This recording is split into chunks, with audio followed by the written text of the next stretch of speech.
ਅਰੋੜਾ ਜੀ ਜੇਕਰ ਚੈਲੰਜ ਦੀ ਗੱਲ ਕਰੀਏ ਨਵਿਆਉਣਯੋਗ ਊਰਜਾ ਜਿਹੜਾ ਤੁਹਾਨੂੰ ਹੈ ਉਹਨੂੰ ਲੈ ਕੇ ਬਹੁਤ ਹੈ, ਹਾਲਾਂਕਿ ਪੰਜਾਬ 'ਚ ਬਿਜਲੀ ਦੀ ਘਾਟ ਹੈ ਤੇ ਹੋਰ ਜਿਹੜੇ ਸਰੋਤ ਨੇ ਊਰਜਾ ਦੇ ਉਹਨਾਂ ਦੀ ਡਿਮਾਂਡ ਵੱਧ ਰਹੀ ਹੈ, ਉਹ ਜ਼ਿਆਦਾ ਜ਼ਰੂਰੀ ਹੈ। ਪੰਜਾਬ ਦੇ ਵਿੱਚ ਆਪਣੇ ਕੋਲ ਓਪਰਚੁਨਿਟੀਜ਼ ਇਸ ਤਰੀਕੇ ਨਾਲ ਬਹੁਤ ਨੇ ਕਿ ਇੱਥੇ 2 ਕਰੋੜ ਟਨ ਯਾਨੀ ਕਿ 20 ਮਿਲੀਅਨ ਟਨਸ ਜਿਹੜੀ ਪਰਾਲੀ ਹੈ ਉਹ ਹੁੰਦੀ ਹੈ। ਉਹਦੇ ਵਿੱਚੋਂ ਬਹੁਤ ਪਾਵਰ ਹੈ ਜਿਹੜੀ ਉਹ ਜਨਰੇਟ ਕੀਤੀ ਜਾ ਸਕਦੀ ਹੈ। ਕੁਝ ਉਹਦੇ ਟੈਕਨੀਕਲ ਇਸ਼ੂਜ਼ ਹੈਗੇ ਪਰ ਉਹ ਹਾਊ ਟੂ ਐਡਰੈਸ ਦੈਟ, ਇਹੀ ਸਾਡਾ ਲੋਕਾਂ ਦਾ ਕੰਮ ਹੋਏਗਾ। ਸਾਰੀਆਂ ਸਰਕਾਰਾਂ ਨੇ, ਸਾਰੇ ਮੁਲਕਾਂ ਨੇ ਇਨਫੈਕਟ UN ਦੇ ਵਿੱਚ ਆਪਣੇ ਕਮਿਟਮੈਂਟਸ ਦਿੱਤੀਆਂ ਹੋਈਆਂ ਨੇ ਵੀ ਅਸੀਂ ਇਸ ਸਾਲ ਤੱਕ ਇੰਨੇ % ਐਨਰਜੀ ਜਿਹੜੀ ਉਹ renewable clean green source of energy ਤੋਂ ਅਸੀਂ ਪ੍ਰੋਵਾਈਡ ਕਰਾਂਗੇ। ਉਹ 'ਚ ਇੰਡੀਆ ਦੀ ਕਮਿਟਮੈਂਟਸ ਵੀ ਹੈਗੀਆਂ। ਜੋ ਸ਼ਹਿਰੀ ਵਿਕਾਸ ਮੰਤਰੀ ਦੀ ਗੱਲ ਕਰਦੇ ਹਾਂ ਤਾਂ ਵੱਧਦੀ ਆਬਾਦੀ ਕਿਤੇ ਨਾ ਕਿਤੇ ਜ਼ਰੂਰ ਵੱਡੀ ਚੁਣੌਤੀ ਬਣਦੀ ਹੈ। ਰੂਰਲ ਪੇਂਡੂ ਜਾਂ ਸੈਮੀ ਅਰਬਨ ਇਲਾਕੇ ਵੱਲ ਸਰਕਾਰਾਂ ਨੇ ਹੁਣ ਤੱਕ ਧਿਆਨ ਨਹੀਂ ਦਿੱਤਾ ਹੈਗਾ। ਜੇ ਸ਼ਹਿਰਾਂ 'ਤੇ ਬਰਡਨ ਘਟਾਉਣਾ ਹੈ, ਵੱਡੇ ਮਹਾਨਗਰਾਂ 'ਤੇ ਫੈਸਿਲਿਟੀ ਸਾਰੇ ਪਾਸੇ ਦੇਣੀਆਂ ਪੈਣਗੀਆਂ। ਸੋ ਅਮਨ ਅਰੋੜਾ ਹੁਣ ਪੂਰੇ ਪੰਜਾਬ ਦੇ ਹੋ ਗਏ ਤੇ ਕਿਵੇਂ ਦੇਖੀਏ ਵੀ ਆਪਦੀਆਂ ਜ਼ਿੰਮੇਵਾਰੀਆਂ ਨੂੰ ਕਿਸ ਤਰੀਕੇ ਦੇ ਨਾਲ ਟਾਰਗੇਟ ਪੂਰਾ ਜਿਹੜਾ ਕਰਨਗੇ। ਇਹਦੇ ਜਿਹੜੇ ਗੋਲਸ ਨੇ ਉਹ 3 ਮਹੀਨੇ ਪਹਿਲਾਂ ਜਦੋਂ ਮਾਨ ਸਾਹਿਬ ਦੀ ਸਰਕਾਰ ਬਣੀ ਸੀਗੀ ਉਹ ਗੋਲ ਸੈੱਟ ਕਰ ਚੁੱਕੇ ਨੇ।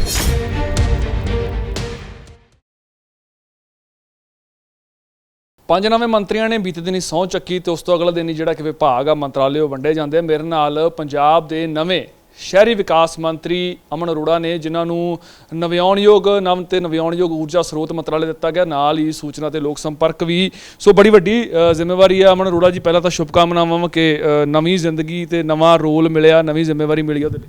ਮਿਹਰਬਾਨੀ ਜੀ, ਥੈਂਕ ਯੂ ਸੋ ਮਚ। ਪਰਮਾਤਮਾ ਤੁਹਾਨੂੰ, ਤੁਹਾਡੇ ਸਾਰੇ ਸਰੋਤਾਵਾਂ ਨੂੰ, ਸਾਰੇ ਪੰਜਾਬ ਨੂੰ ਚੜ੍ਹਦੀਆਂ ਕਲਾਵਾਂ ਦੇ ਵਿੱਚ ਰੱਖੇ ਜੀ। ਪੰਜਾਬ ਬੜੀਆਂ ਉਮੀਦਾਂ ਲਾ ਕੇ ਆਮ ਆਦਮੀ ਪਾਰਟੀ ਨੂੰ ਦੇਖ ਰਿਹਾ ਕਿ ਜੇਕਰ ਬਾਕੀ ਪਾਰਟੀਆਂ ਤੇ ਗੁੱਸਾ ਕੱਢ ਕੇ 92 ਸੀਟਾਂ ਫਤਵਾ ਦਿੱਤਾ ਆ, ਉਮੀਦਾਂ ਭਰਿਆ ਦਿੱਤਾ ਆ। ਸੋ ਅਮਨ ਅਰੋੜਾ ਹੁਣ ਪੂਰੇ ਪੰਜਾਬ ਦੇ ਹੋ ਗਏ ਤੇ ਕਿਵੇਂ ਦੇਖੀਏ ਵੀ ਆਪਦੀਆਂ ਜ਼ਿੰਮੇਵਾਰੀਆਂ ਨੂੰ ਕਿਸ ਤਰੀਕੇ ਦੇ ਨਾਲ ਟਾਰਗੇਟ ਪੂਰਾ ਜਿਹੜਾ ਕਰਨਗੇ। ਦੇਖੋ, ਇਸ ਤਰ੍ਹਾਂ ਕਿ ਜਦੋਂ ਨੀਅਤ ਔਰ ਨੀਤੀ ਸਾਫ਼ ਹੋਵੇ ਨਾ ਜੀ, ਤੇ ਫਿਰ ਕੋਈ ਵੀ ਟਾਰਗੇਟ ਹੈ ਜਿਹੜਾ ਉਹ ਅਚੀਵ ਕਰਨਾ ਔਖਾ ਨਹੀਂ ਹੁੰਦਾ ਹੈਗਾ। ਔਰ ਮੈਂ ਸਮਝਦਾ ਕਿ ਇਹਦੇ ਜਿਹੜੇ ਗੋਲਸ ਨੇ ਉਹ 3 ਮਹੀਨੇ ਪਹਿਲਾਂ ਜਦੋਂ ਮਾਨ ਸਾਹਿਬ ਦੀ ਸਰਕਾਰ ਬਣੀ ਸੀਗੀ ਉਹ ਗੋਲ ਸੈੱਟ ਕਰ ਚੁੱਕੇ ਨੇ। ਅਸੀਂ ਤਾਂ ਐਜ਼ ਟੀਮ ਪਲੇਅਰ ਉਹਨਾਂ ਦੀ ਟੀਮ ਦੇ ਵਿੱਚ, ਉਹਨਾਂ ਦੀ ਰਹਿਨਮਾਈ ਦੇ ਵਿੱਚ ਕੰਮ ਕਰਨਾ। ਔਰ ਮੈਂ ਇਹ ਸਮਝਦਾ ਕਿ ਜਿਹੜੀ ਜ਼ਿੰਮੇਵਾਰੀ ਉਹਨਾਂ ਨੇ ਮੈਨੂੰ 3 ਡਿਪਾਰਟਮੈਂਟਸ ਦੀ ਦਿੱਤੀ ਹੈ ਉਹ ਬਹੁਤ ਵੱਡੀ ਜ਼ਿੰਮੇਵਾਰੀ ਹੈ। ਔਰ ਨਾਲ ਹੀ ਜਿੰਨੀ ਜ਼ਿੰਮੇਵਾਰੀ ਵੱਡੀ ਹੁੰਦੀ ਹੈ ਉਨੀਆਂ ਓਪਰਚੁਨਿਟੀਜ਼ ਵੀ ਹੁੰਦੀਆਂ ਨੇ ਕੰਮ ਕਰਨ ਦੀਆਂ, ਮੌਕੇ ਵੀ ਉਨੇ ਹੀ ਮਿਲਦੇ ਨੇ। ਔਰ ਜਦੋਂ ਤੁਸੀਂ ਪੂਰੀ ਇਮਾਨਦਾਰੀ, ਤਨਦੇਹੀ ਤੇ ਵਫਾਦਾਰੀ ਦੇ ਨਾਲ ਕੰਮ ਕਰਨਾ ਤੇ ਫਿਰ ਮੈਂ ਸਮਝਦਾ ਕਿ ਪਰਫਾਰਮੈਂਸ ਔਰ ਰਿਜ਼ਲਟ ਓਰੀਐਂਟਡ ਪਰਫਾਰਮੈਂਸ ਹੈ ਜਿਹੜੀ ਉਹ ਆਪਣੇ ਆਪ ਆਉਣੀ ਸ਼ੁਰੂ ਹੋ ਜਾਂਦੀ ਹੈ। ਔਰ ਵਿਜ਼ਨਰੀ ਲੀਡਰਸ਼ਿਪ ਹੈ ਸਾਡੀ ਕੇਜਰੀਵਾਲ ਸਾਹਿਬ ਤੇ ਮਾਨ ਸਾਹਿਬ ਦੀ, ਤੇ ਉਹਨਾਂ ਦੀ ਰਹਿਨੁਮਾਈ ਹੇਠ, ਉਹਨਾਂ ਦੀ ਦਿਸ਼ਾ ਨਿਰਦੇਸ਼ਾਂ ਦੇ ਨਾਲ ਪਰਫਾਰਮੈਂਸ ਇਹਨਾਂ 3 ਡਿਪਾਰਟਮੈਂਟਸ ਦੇਵਾਂਗੇ ਜੀ। ਸ਼ਹਿਰੀ ਵਿਕਾਸ ਮੰਤਰੀ ਦੇਖੀਏ ਤਾਂ ਹਾਲਾਂਕਿ ਪੁੱਡਾ ਜਾਂ ਗਮਾਡਾ ਇਹ ਚੀਜ਼ਾਂ ਐਸਕੀ ਜਿਹੜਾ ਕਿ ਜਿਸ ਤਰੀਕੇ ਨਾਲ ਪੇਂਡੂ ਖੇਤਰ ਸ਼ਹਿਰ ਵੱਲ ਪਲਾਨ ਕਰ ਰਿਹਾ ਹੈ, ਸ਼ਹਿਰ ਵੱਲ ਟਰਾਂਸਫਰ ਹੋ ਰਿਹਾ ਹੈ, ਤਾਂ ਵੱਡੀ ਜ਼ਿੰਮੇਵਾਰੀ ਇਹਨਾਂ ਦੀ ਬਣ ਜਾਂਦੀ ਹੈ। ਇਹਨੂੰ ਲੈ ਕੇ ਜ਼ਰੂਰ ਚਰਚਾ ਰਹਿੰਦੀ ਹੈ ਕਿ ਕਿਤੇ ਨਾ ਕਿਤੇ ਕੁਝ ਨਜਾਇਜ਼ ਵੀ ਹੋ ਰਿਹਾ, ਕੁਝ ਅਸੀਂ ਕਹਿ ਦਈਏ ਕਿ ਕਾਨੂੰਨ ਦੇ ਦਾਇਰੇ ਤੋਂ ਬਾਹਰ ਵੀ ਹੋ ਰਿਹਾ। ਸੋ ਸਾਰੀਆਂ ਚੀਜ਼ਾਂ ਹੁਣ ਤੁਹਾਡੀ ਨਿਗਰਾਨੀ ਹੇਠ ਹੈ। ਦੇਖੋ, ਇਸ ਤਰ੍ਹਾਂ ਕਿ ਜਿਹੜਾ ਪਲਾਨ ਹੈ, ਮਾਈਗ੍ਰੇਸ਼ਨ ਹੈ ਜਿਹੜਾ, ਉਹ ਵਰਲਡ ਓਵਰ ਫਿਨੋਮੀਨਾ ਹੈ। ਪਿੰਡਾਂ ਵਾਲਿਆਂ ਨੇ ਸ਼ਹਿਰਾਂ 'ਚ ਆਉਣਾ ਹੈ, ਸ਼ਹਿਰ ਵਾਲਿਆਂ ਨੇ ਮੈਟਰੋਜ਼ ਦੇ ਵਿੱਚ ਜਾਣਾ ਹੈ, ਮੈਟਰੋਜ਼ ਵਾਲਿਆਂ ਨੇ ਹੋਰ ਸ਼ਾਇਦ ਕਿਤੇ ਬਾਹਰਲੇ ਮੁਲਕਾਂ 'ਚ ਪਲਾਨ ਕਰਨਾ ਹੈ। ਇਹ ਕੋਈ ਅਨਨੈਚੁਰਲ ਗੱਲ ਨਹੀਂ ਹੈਗੀ। ਪਰ ਇਹਦੇ 'ਚ ਜਿਹੜਾ ਵੱਡਾ ਚੈਲੰਜ ਬਣ ਜਾਂਦਾ ਉਹ ਇਹ ਬਣ ਜਾਂਦਾ ਕਿ ਜਦੋਂ ਤੁਸੀਂ ਕਹਿੰਦੇ ਤਾਂ ਅਰਬਨ ਡਿਵੈਲਪਮੈਂਟ ਹੋ, ਪਰ ਉਹਦੇ ਵਿੱਚ ਇਹੋ ਜਿਹੇ ਹਿਕਅਪਸ ਕ੍ਰੀਏਟ ਹੋ ਜਾਂਦੇ ਨੇ ਜਿਹਦੀ ਵਜ੍ਹਾ ਕਰਕੇ ਲੋਕਾਂ ਨੂੰ ਦੇ ਅਫੋਰਡੇਬਲ ਹਾਊਸਿੰਗ ਉਹਨਾਂ ਦੇ ਹੱਥੋਂ, ਉਹਨਾਂ ਦੇ ਰੀਚ ਦੇ ਵਿੱਚੋਂ ਬਾਹਰ ਨਿਕਲ ਜਾਂਦੀ ਹੈ। ਨੰਬਰ 1।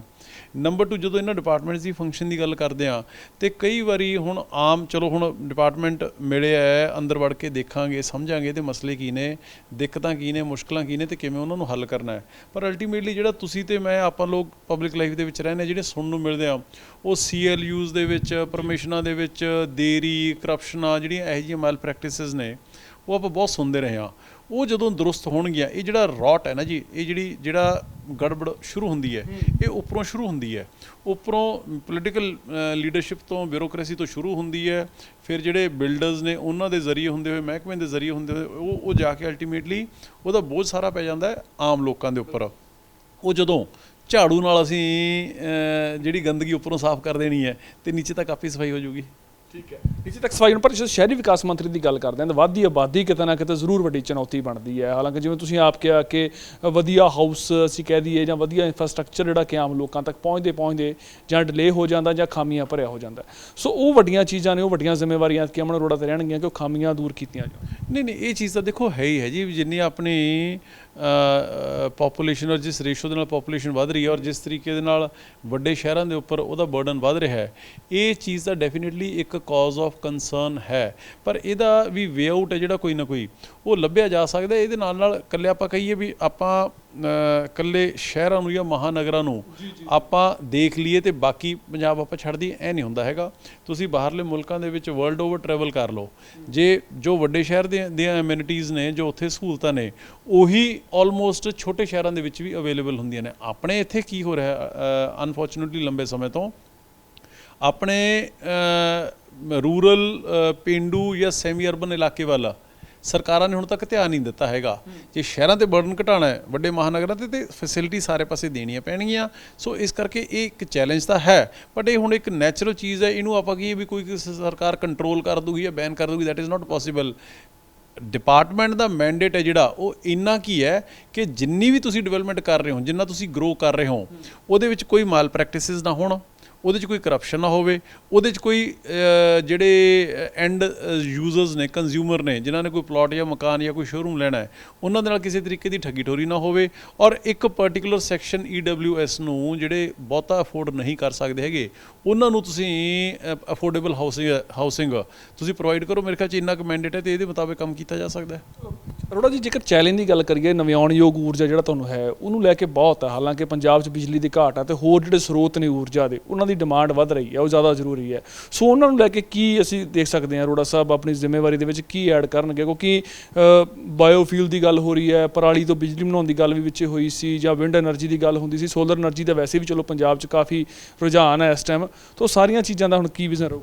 ਦੇਖੋ, ਇਸ ਤਰ੍ਹਾਂ ਕਿ ਰੀਨਿਊਏਬਲ ਐਨਰਜੀ ਜਿਹੜੀ ਉਹ ਇਕੱਲੇ ਪੰਜਾਬ ਦੀ ਵੀ ਨਹੀਂ, ਇਸ ਟਾਈਮ ਪੂਰੀ ਵਰਲਡ ਓਵਰ ਉਹਦੀ ਰਿਕੁਆਇਰਮੈਂਟ ਹੈ। ਉਹ ਇਸ ਕਰਕੇ ਕਿਉਂਕਿ ਜਿਹੜੇ ਕਨਵੈਨਸ਼ਨਲ ਸੋਰਸਿਸ ਨੇ, ਜਿਵੇਂ ਸਪੋਜ਼ ਥਰਮਲ ਦਾ ਹੋ ਗਿਆ, ਉਹਦੇ ਨਾਲ ਪੋਲਿਊਸ਼ਨ ਜ਼ਿਆਦਾ ਹੁੰਦੀ ਹੈ ਔਰ ਜਿਹੜੀ ਓਜ਼ੋਨ ਲੇਅਰ ਹੈ ਉਹ ਡੈਮੇਜ ਹੋ ਰਹੀ ਹੈ। ਔਰ ਸਾਰੀਆਂ ਸਰਕਾਰਾਂ ਨੇ, ਸਾਰੇ ਮੁਲਕਾਂ ਨੇ ਇਨਫੈਕਟ UN ਦੇ ਵਿੱਚ ਆਪਣੀਆਂ ਕਮਿਟਮੈਂਟਸ ਦਿੱਤੀਆਂ ਹੋਈਆਂ ਨੇ ਵੀ ਅਸੀਂ ਇਸ ਸਾਲ ਤੱਕ ਇੰਨੇ % ਐਨਰਜੀ ਹੈ ਜਿਹੜੀ ਉਹ renewable clean green source of energy ਤੋਂ ਅਸੀਂ ਪ੍ਰੋਵਾਈਡ ਕਰਾਂਗੇ।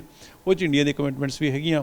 ਹੁਣ ਇਹਦੇ ਵਿੱਚ ਪੰਜਾਬ ਦੇ ਵਿੱਚ ਆਪਣੇ ਕੋਲ ਓਪਰਚੁਨਿਟੀਜ਼ ਇਸ ਤਰੀਕੇ ਨਾਲ ਬਹੁਤ ਨੇ ਕਿ ਇੱਥੇ 2 ਕਰੋੜ ਟਨ ਯਾਨੀ ਕਿ 20 ਮਿਲੀਅਨ ਟਨਸ ਜਿਹੜੀ ਪਰਾਲੀ ਹੈ ਉਹ ਹੁੰਦੀ ਹੈ। ਉਹਦੇ ਵਿੱਚੋਂ ਬਹੁਤ ਪਾਵਰ ਹੈ ਜਿਹੜੀ ਉਹ ਜਨਰੇਟ ਕੀਤੀ ਜਾ ਸਕਦੀ ਹੈ। ਕੁਛ ਉਹਦੇ ਟੈਕਨੀਕਲ ਇਸ਼ੂਜ਼ ਹੈਗੇ, ਪਰ ਉਹ ਹਾਊ ਟੂ ਐਡਰੈਸ ਦੈਟ, ਇਹੀ ਸਾਡਾ ਲੋਕਾਂ ਦਾ ਕੰਮ ਹੋਏਗਾ। ਸੋਲਰ ਦੇ ਬਹੁਤ ਵੱਡਾ ਪੱਧਰ ਦੇ ਉੱਪਰ ਸਕੋਪ ਹੈ ਉਹ ਹੈਗਾ। ਸੋ ਇਹ ਸਾਰੀਆਂ ਚੀਜ਼ਾਂ ਨੇ ਜਿਹਦੇ ਆਉਣ ਵਾਲੇ ਦਿਨਾਂ ਦੇ ਵਿੱਚ ਡਿਪਾਰਟਮੈਂਟ ਦਾ ਬਲੂ ਪ੍ਰਿੰਟ ਕਿਵੇਂ ਹੋਊਗਾ, ਕੀ ਉਹਦੇ ਡੂਜ਼ ਐਂਡ ਡੋਂਟਸ ਨੇ, ਕੀ ਉਹਦੇ ਵਿੱਚ ਚੈਲੰਜਸ ਔਰ ਕੀ ਉਹਦੇ ਓਪਰਚੁਨਿਟੀਜ਼ ਨੇ, ਕੀ ਉਹਨਾਂ ਪਰਟੀਕੂਲਰ ਡਿਪਾਰਟਮੈਂਟਸ ਦੀਆਂ ਸਟਰੈਂਥਸ ਔਰ ਵੀਕਨੈਸਿਸ ਕੀ ਨੇ, ਤਾਕਤਾਂ ਤੇ ਕਮਜ਼ੋਰੀਆਂ ਕੀ ਨੇ, ਇਹ ਸਾਰਿਆਂ ਦਾ ਬਲੂ ਪ੍ਰਿੰਟ ਹੈ ਜਿਹੜਾ ਉਹ ਤਿਆਰ ਕੀਤਾ ਜਾਊਗਾ। ਔਰ CM ਸਾਹਿਬ ਉਹਨਾਂ ਨਾਲ ਡਿਸਕਸ ਕਰਕੇ ਉਸ ਰਾਹ ਦੇ ਉੱਪਰ ਚੱਲਿਆ ਜਾਊਗਾ ਤੇ ਲਿਮਿਟਿਡ ਟਾਈਮ ਫਰੇਮ ਦੇ ਵਿੱਚ ਉਹ ਟਾਰਗੇਟਸ ਅਚੀਵ ਕੀਤੇ ਜਾਣਗੇ। ਹਾਲਾਂਕਿ ਮੈਂ ਅਰੋੜਾ ਸਾਹਿਬ ਨੂੰ ਜਾਣਨਾ ਚਾਹਾਂ, ਜਦੋਂ ਮੰਤਰਾਲੇ ਐਲਾਨ ਹੋਏ, ਜਦੋਂ ਸੂਚੀ ਪਹੁੰਚੀ, ਤਾਂ ਕੀ ਸਵਾਲ ਸੀ ਮਨ 'ਚ ਜਾਂ ਕੀ ਵਿਚਾਰ ਸੀਗੇ ਉਦੋਂ? ਕੋਈ ਸਵਾਲ ਨਹੀਂ ਸੀਗਾ ਜੀ, ਸਿਰਫ ਸ਼ੁਕਰਾਨਾ ਸੀਗਾ ਉਸ ਪਰਮਪਿਤਾ ਪਰਮਾਤਮਾ ਦਾ, ਆਪਣੇ ਲੀਡਰ ਨੈਸ਼ਨਲ ਕਨਵੀਨਰ ਸ਼੍ਰੀ ਅਰਵਿੰਦ ਕੇਜਰੀਵਾਲ ਜੀ ਦਾ, ਸਾਡੇ ਵੱਡੇ ਭਰਾ ਔਰ ਸਾਡੇ ਮੁੱਖ ਮੰਤਰੀ ਸਾਹਿਬ ਭਗਵੰਤ ਸਿੰਘ ਮਾਨ ਜੀ ਦਾ। ਉਹਨਾਂ ਪ੍ਰਤੀ ਸ਼ੁਕਰਾਨਾ ਸੀਗਾ ਕਿ ਉਹਨਾਂ ਨੇ ਇਸ ਨਿਮਾਣੇ ਜੇ ਨਾਚੀਜ਼ ਜੇ ਵਰਕਰ ਨੂੰ ਇਸ ਲਾਇਕ ਸਮਝਿਆ ਕਿ ਇੰਨੀਆਂ ਵੱਡੀਆਂ ਜ਼ਿੰਮੇਵਾਰੀਆਂ ਬਖਸ਼ੀਆਂ ਨੇ। ਤੇ ਇਹੀ ਸ਼ੁਕਰਾਨਾ ਸੀਗਾ ਔਰ ਇਹੀ ਅਰਦਾਸ ਸੀ ਪਰਮਾਤਮਾ ਅੱਗੇ ਕਿ ਇੰਨੀ ਕੁ ਤਾਕਤ, ਇੰਨੀ ਕੁ ਸਮੱਤ, ਇੰਨੀ ਕੁ ਕੈਪੇਬਿਲਿਟੀ ਬਖਸ਼ਿਓ ਕਿ ਇਹਨਾਂ ਜ਼ਿੰਮੇਵਾਰੀਆਂ ਨੂੰ ਅਸੀਂ ਪੂਰਨ ਸਹੀ ਤਰੀਕੇ ਨਾਲ ਨਿਭਾ ਸਕੀਏ। ਕੱਲ ਮਾਤਾ ਜੀ ਨਾਲ ਗੱਲ ਕਰ ਰਹੇ ਤਾਂ ਮਾਤਾ ਜੀ ਕਹਿੰਦੇ 25 ਸਾਲਾਂ ਬਾਅਦ ਜ਼ਿੰਮੇਵਾਰੀ ਮਿਲੀ, ਵੀ ਜੋ ਤੁਹਾਡੇ ਫਾਦਰ ਸਾਹਿਬ ਨੂੰ ਜ਼ਿੰਮੇਵਾਰੀ ਮਿਲੀ ਉਹ ਅਰੋੜਾ ਜੀ ਨੂੰ ਤੁਹਾਨੂੰ ਮਿਲੀ। ਤੇ ਅਰੋੜਾ ਕਹਿੰਦੇ, ਅਮਨ ਜੀ ਕਹਿੰਦੇ ਉਦੋਂ ਭਾਵੁਕ ਹੋ ਗਏ ਜਦੋਂ ਜ਼ਿੰਮੇਵਾਰੀ ਦਾ ਪਤਾ ਲੱਗਿਆ। ਸੋ ਉਹ ਚੀਜ਼ ਨੂੰ ਕਿਵੇਂ ਬਿਆਨ ਕਰਦੇ ਹੋ?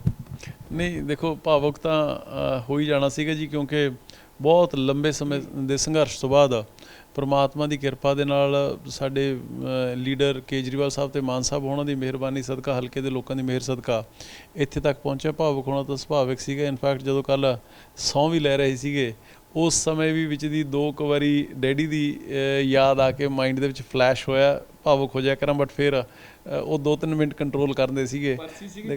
ਹਾਂ, ਪਰਸੋਂ 22ਵੀਂ ਬਰਸੀ ਸੀਗੀ ਜੀ ਡੈਡੀ ਦੀ। ਔਰ ਮੈਂ ਸਮਝਦਾ ਕਿ ਸ਼ੁਕਰਾਨਾ ਮੇਰੀ ਪਾਰਟੀ ਦਾ, ਮੇਰੀ ਲੀਡਰਸ਼ਿਪ ਦਾ, ਕਿ ਜਿਨ੍ਹਾਂ ਨੇ ਮੈਨੂੰ ਐਡਾ ਵੱਡਾ ਮੌਕਾ ਦਿੱਤਾ ਕਿ ਮੈਂ ਆਪਦੇ ਫਾਦਰ ਨੂੰ ਐਡੀ ਵੱਡੀ ਸ਼ਰਧਾਂਜਲੀ ਦੇ ਸਕਾਂ। ਸ਼ੁਕਰੀਆ। ਮਿਹਰਬਾਨੀ, ਥੈਂਕ ਯੂ ਸੋ ਮਚ ਜੀ। ਸੋ ਨਵਾਂ ਚਿਹਰਾ ਐਤਕੀ ਸ਼ਹਿਰੀ ਵਿਕਾਸ ਮੰਤਰੀ, ਸੂਚਨਾ ਲੋਕ ਸੰਪਰਕ ਤੇ ਨਾਲ ਦੀ ਨਾਲ ਨਵੇਂ ਆਉਣਯੋਗ ਜਿਹੜੇ ਊਰਜਾ ਸਰੋਤ ਉਹਨਾਂ ਨੂੰ ਮਿਲ ਚੁੱਕਿਆ। ਹੁਣ ਦੇਖਣਾ ਇਹ ਹੈ ਕਿ 5 ਸਾਲਾਂ ਦੇ ਵਿੱਚ ਜੋ ਉਮੀਦਾਂ ਪੰਜਾਬ ਦੇ ਲੋਕਾਂ ਨੇ ਲਾਈਆਂ ਆਮ ਆਦਮੀ ਪਾਰਟੀ ਤੋਂ, ਉਸ ਤੋਂ ਬਾਅਦ ਉਮੀਦਾਂ ਨੂੰ ਕਿਵੇਂ ਪੂਰਾ ਕੀਤਾ ਜਾਂਦਾ ਹੈ ਤੇ ਪੰਜਾਬ ਦੀ ਤਸਵੀਰ ਆ ਉਹ ਬਦਲਦੀ ਕਿਵੇਂ ਆ। ਮੈਂ ਸੁਰਖਾਬ ਆਪਣੇ ਸਹਿਯੋਗੀ ਜੱਸੀ ਦੇ ਨਾਲ, ਰੋਜ਼ਾਨਾ ਸਪੋਕਸਮੈਨ, ਚੰਡੀਗੜ੍ਹ।